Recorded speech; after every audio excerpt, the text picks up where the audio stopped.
name is Wasey. My name is Nathan. And for the first episode, it's just going to be an introduction where we go over our testimonies, a bit of scripture, like our what means the most to us and what's our favorite. And the conversation keeps going. Well, there you go. You want to start or you want me to start? I'll go ahead and start. Okay. My testimony is back in January of this year, I finally turned to Christ. I was struggling with lust and temptations, and I didn't think there was a way out until I started to learn about Christ more and decided to give my life to Him. It's not been easy. There was like many ups and downs during it, but now I'm fully like invested in Him. So, yeah. All right. My testimony, it's kind of short, but I was raised in like a Christian household, but see, I didn't really understand it that much. So before I turned to Christ, I was a very angry, very not understanding kind of person, if that makes sense.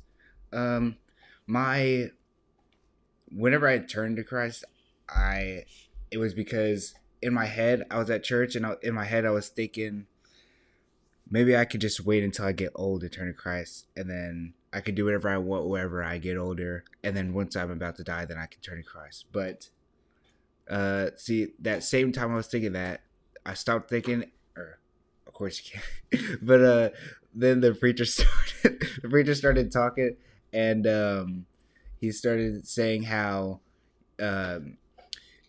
you could die like any moment, like not every day is guaranteed, not every second is guaranteed.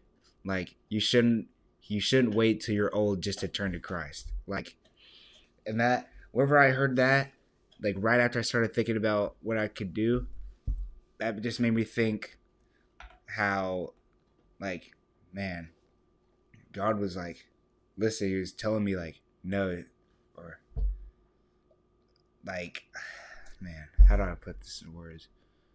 It was more so like, wow, that's like perfect timing, his perfect timing. And that's just when I realized God is real and not every day is guaranteed. You should really turn to Christ like right there at that moment. That's my testimony. Yeah, before it's too late. All right, you want me to go first on my favorite scripture? Okay, so my favorite verse is Romans 8:18, where it says, "For I consider that the sufferings of this present time are not worth comparing with the glory that is to be revealed to us." I like that verse because it just shows how, like, you shouldn't be, the pain you're feeling like at this current time should never be compared to the joy that's coming. Like, if you're feeling down, if you're feeling like defeated, just know that if you just turn to Christ, you just stay within Christ, it will never compare to heaven or to when you're up in paradise with God. You wanna yours? Mine's Philippians chapter 4 verse 6. It says, "Rejoice in the Lord." Sorry, I got the wrong one. "Don't worry about anything, but in everything through prayer and petition with thanksgiving present your request to God." That speaks a lot to me because I deal with like anxiety and stuff like that, and it's comforting to know like don't worry about anything, like everything's gonna work out in the end and be okay. Like eventually, even in that moment, you don't think it's gonna be okay. So that really helps me out with like anxiety and like stuff like I deal with, I guess. I like that. So, that was Philippians 4 chapter 4 verse 6, right? Mm-hmm. Mine was Romans 8:18. If you guys ever want to just look into that. See what else.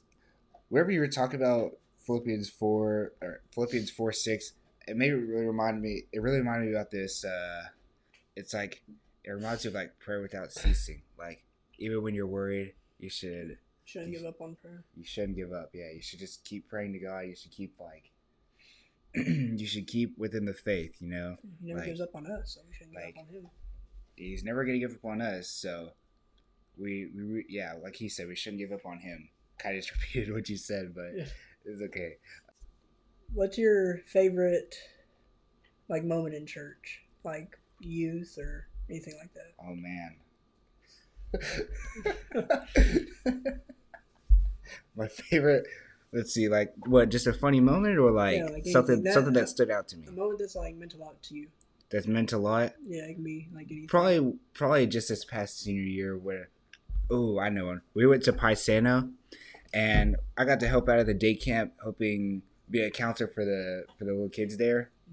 Teaching them really meant a lot to me, making a connection with them, made me realize like how good God is. You know, the like whatever you're doing, He's there with you. You can, like yeah, He's there with you, and like even let's see,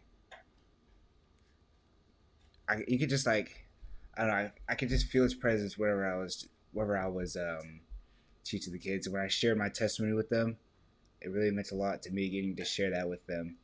And yeah, what's yours? What stands out with you? Probably going to Glorieta, a church camp we have here, Oh yeah, for Glorietta's. the first time. That's like the first ever time I've been to a church camp.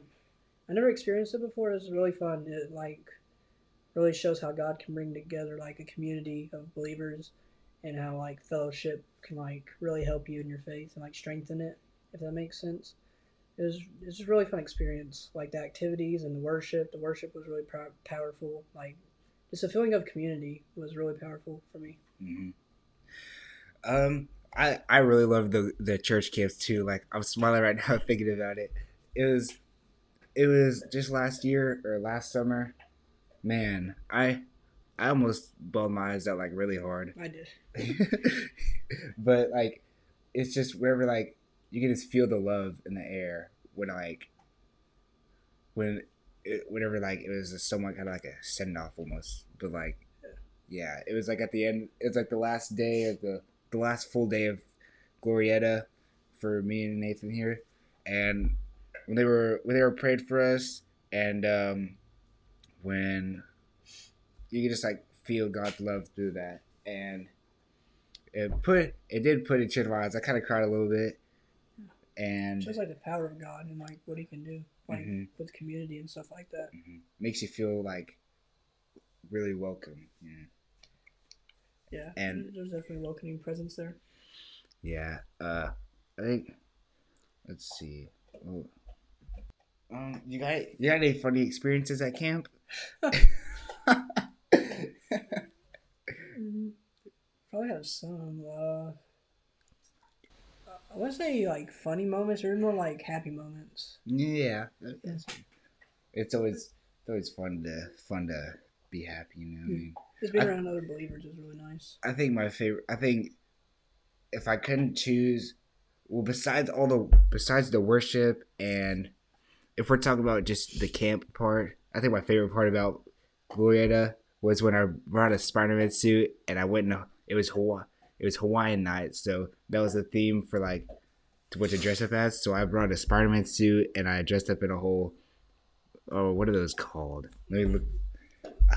I don't want to call it the wrong thing and look look that. I'm looking it up real quick. Um, is that what it's called? Don't. What is? Wait, no. Hawaiian skirts or something Yeah, like that. Hawaiian. Hawaiian. Yeah, basically a Hawaiian skirt, but it was pretty long, and I had the coconut bra too. It wasn't. It was for me, so it wasn't. It wasn't bad, you know. Like I'll just go over the funny moment. Um, yeah, I like that night pretty good, but yeah, it gets emotional sometimes when it's like at the end of everything, knowing that you might not come back. Yeah. How has God changed your mindset in life? What from like Anything? when I turned to him, Yeah. or when I turned to him, I like yeah, that's the part I forgot to put in my testimony. I forgot. So when I turned to Christ, you know, before that I was all angry and I just didn't care to understand anything. Well, since I turned to Christ, I've been more understanding. I've been less angry. I've been more compassionate. You know, like how's he changed your perspective? Um, I guess like really everything like or figuring out everything has a purpose. Like nothing happens like everything has meaning. Like there's nothing meaningless that you go through in life. It all has like a meaning, and you have a perfect plan at the end of the day, so that really helps. His plan is perfect. He's always got perfect timing. Yeah. You think we should end it here? Yeah, I think this is a pretty good intro, and we'll work out all the bugs, and maybe the next episode will be better. Sorry about the quality if it's not the best. You know, we're on a laptop right now. I don't know if you can hear the fan going under. It's like. Thanks everyone for listening. Thank you for listening.